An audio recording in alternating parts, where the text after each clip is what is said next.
আমি কইছি স্যার আমার মিটিং আমার লাঠি বেরোতেছে আমার তো দোষ না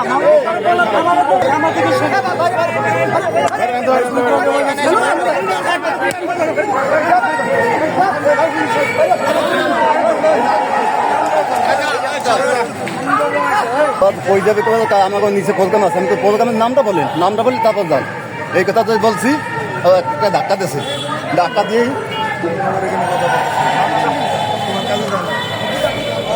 রিক্সা চালানোর যে বৈধতা তা নিশ্চিত করতে হবে। বন্ধুগণ, আপনারা জানেন, তারপরেও আমি সংগ্রাম পরিষদের আমাদের যে দাবিগুলো আছে সেই দাবিগুলো আপনাদের সামনে পড়ে শোনাচ্ছি।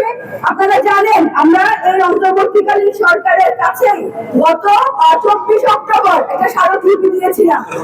এখানে সমাবেশ করে সড়ক পরিবহন ও সেতু উপদেষ্টা বরাবর আমরা তাদেরকে এটা বলতে চেয়েছিলাম যে বিগত সময়ে নানা রকম করে আমাদের সাথে যে প্রহসন চলেছে এই আন্দোলন বা আন্দোলনকে দমন করা, নতুন যে সরকার নতুন প্রত্যাশা নিয়ে বা নতুন আন্দোলনের মধ্য দিয়ে তারা এসেছে, ফলে আমাদের যে দাবি সেই দাবিগুলো তাদের সামনে আমরা তুলে ধরেছিলাম যেন অবিলম্বে নীতিমালা কার্যকর করা, রুট পারমিট দেওয়া, এই বিষয়গুলোকে তারা ত্বরান্বিত করে।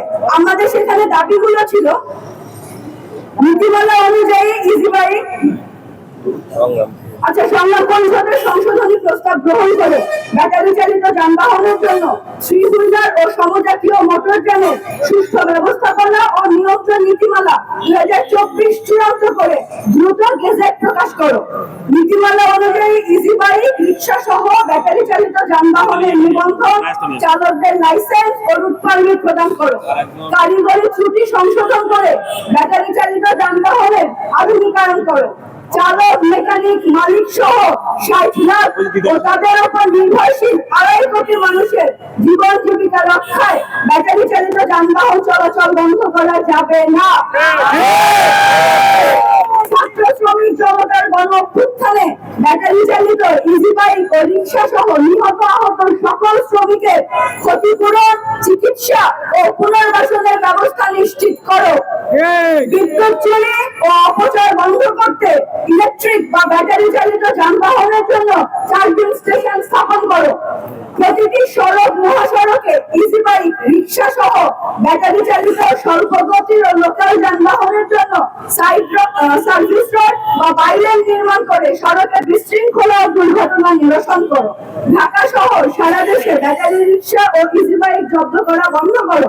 জব্দকৃত গাড়ি ও ব্যাটারি ফেরত দাও। চালক সহ সংশ্লিষ্টদের পর্যাপ্ত প্রশিক্ষণের ব্যবস্থা করে সড়কের শৃঙ্খলা প্রতিষ্ঠা করো। সড়কে চাঁদাবাজি, হয়রানি, ব্যাটারি ছিনতাই বন্ধে কার্যকর ব্যবস্থা গ্রহণ। ছিনতাই চক্রের হোতাদের গ্রেফতার করো। চালকদের নিরাপত্তা নিশ্চিত করো। সকল শ্রমিকের জন্য আর্মি রেটে রেশন, পেনশন ও বিনামূল্যে চিকিৎসার ব্যবস্থা করো। বন্ধুগণ, এই দাবিগুলো নিয়ে আমরা গত মাসেই এই সড়ক ও সেতু উপদেষ্টা বরাবর স্মারকলিপি দিয়েছিলাম। আমরা প্রত্যাশা করেছিলাম যে অবিলম্বে এই বিষয়ে তাদের নীতিমালা, আমাদের যে দাবি সেই বিষয়ে তারা বক্তব্য হাজির করবেন, কিন্তু আমরা দেখলাম খুবই অনাকাঙ্ক্ষিত ভাবে তারা ঘোষণা করলেন যে 3 দিনের মধ্যে এগুলোকে বন্ধ করে দেওয়া হবে। সংগ্রামী বন্ধুগণ, আজকের সমাবেশ থেকে আমরা আমাদের কথা, আমাদের অবস্থান জানিয়ে দিতে চাই। কোনোভাবে এই ব্যাটারি রিক্সা বন্ধ করা বা সেই উদ্যোগ নেওয়া কারো কাছে স্বপ্ন পূরণ, কারো আনন্দের উপলক্ষ, আবার কারো জীবন পাল্টে দেওয়ার মুহূর্ত, কখনো জীবন বাঁচাতে সর্বোচ্চ গতিতে উড়ে চলা, কারো আবেগের শেষ মুহূর্ত, আপনজনের শেষ বিদায়ে শামিল হওয়া, এমন সব ইচ্ছে পূরণে সর্বনিম্ন ভাড়ায় দ্রুত গতির বাহন প্রবাসীর হেলিকপ্টার। আপনার প্রয়োজনে যোগাযোগ করুন আমাদের হটলাইনে।